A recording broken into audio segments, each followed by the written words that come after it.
Waking up with the sun, you're ready for a run. It's such a good morning. Going out with your friend, give a kiss in the end. It's such a good... Jeg valgte det, fordi jeg er sådan mere matematikmenneske, end jeg er sådan noget naturmenneske og kemimenneske og alt det der.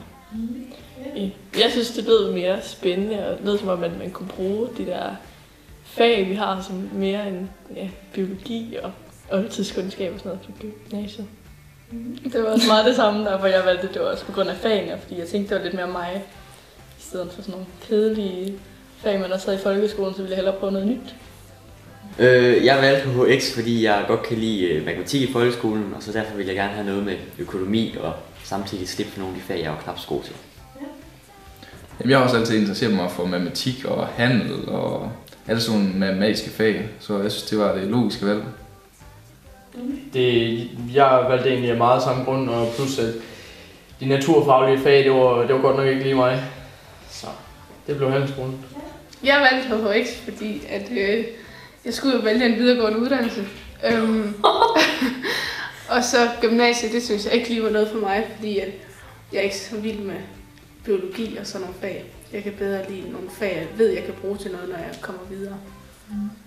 Ja, det er lidt det samme. Jeg er ikke så vild med sådan noget som de der udenomsfag, der ikke er lige så målrettet som matematik og økonomifag. Ja. Og sprog. Jeg valgte HHX, fordi at jeg godt kunne tænke på nogle fag, der havde noget med handel at gøre. Ja, jeg er enig med Oliver. Noget med handel at gøre, så noget, som jeg kunne bruge i forhold til mine fremtidige planer. Om at blive ejendomsmægler eller bankmand. Jeg synes også, det var et væsentligt sted, hvor vi fik klippet alt det unødvendige som naturvidenskabelige fag. Det var ikke noget, jeg satte næsen højt efter, så det var også primært for at lære, for at forbedre mulighederne for at arbejde som bankmand eller ejendomsmægler og så videre. Ja.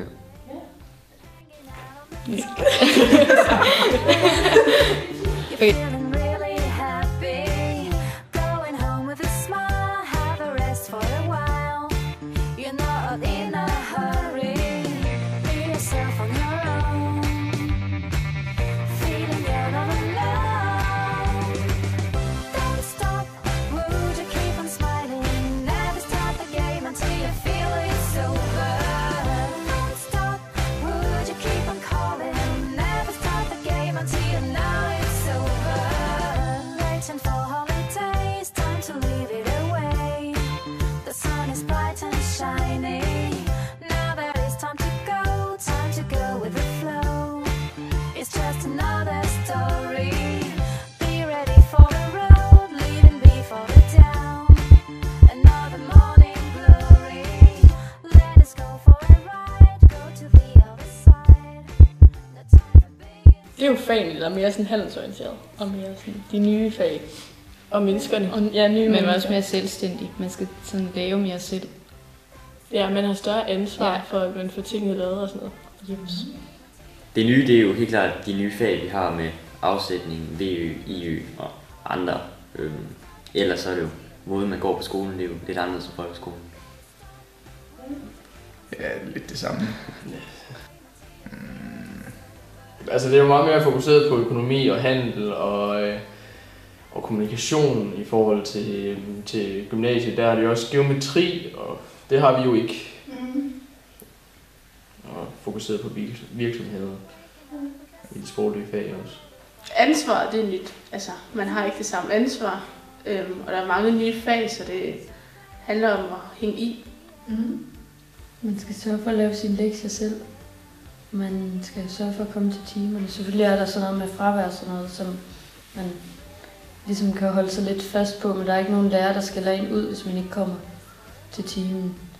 Og der er ikke forældresamtaler og sådan nogle ting, så man kan blive skræmt af at blive væk. Det skal man selv sådan lære at styre. Er det godt? Man kan i hvert fald mærke, at der sådan er en forskel. Hvis man har været væk i nogle timer, så kan det godt være svært at følge med, hvis man så ikke har lavet noget op til det, hvis man ikke selv har forberedt sig hjemmefra og har fulgt lidt med hjemmefra. Ja. Så synes jeg også, det er rart, det der med, at det ikke er ens forældre, det hænger på. Altså, de skal ikke til forældresamtaler og sådan noget, fordi det, at man ikke har været der, så det er ens selv, så man ligesom lærer, hvordan det er også ude i altså det virkelige liv, at det er ikke forældrene, de tager fat i, hvis det er sådan, man ikke møder op eller sådan noget. Det er jo alle de økonomiske fag, som VØ og afsætninger. Sådan noget. Det er i hvert fald nyt i forhold til folkeskolen. Man får en kæmpe stor frihed med hensyn til at møde op til timerne og lave dine lektier. Der ringer skolen ikke hjem til dine forældre, hvis du ikke kommer i skole. Når man nu kommer fra sådan en lille by som mig, fra Skorup, så er det rimelig stort, og det tager lige et par måneder lige at vende sig til det.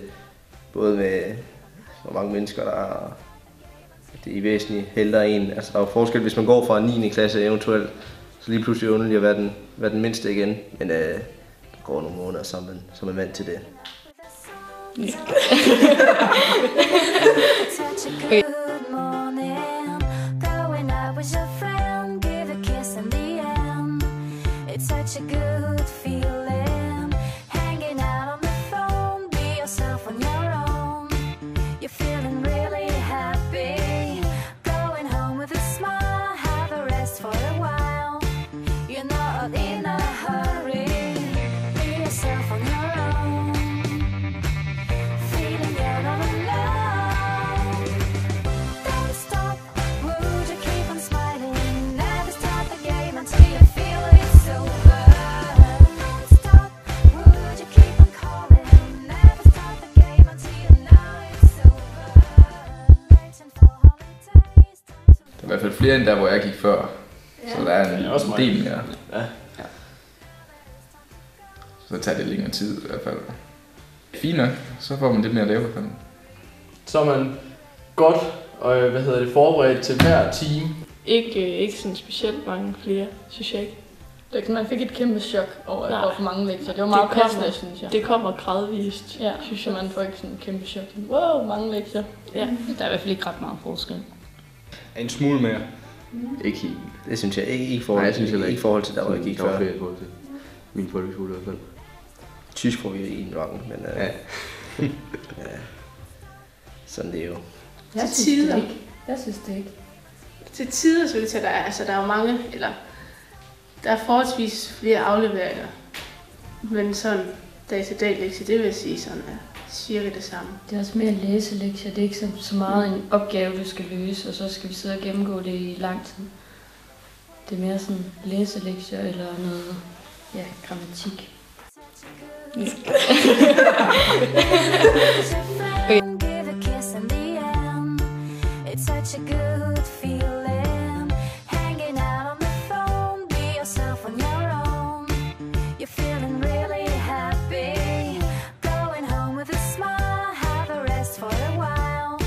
You're not in a hurry. Be yourself on your own.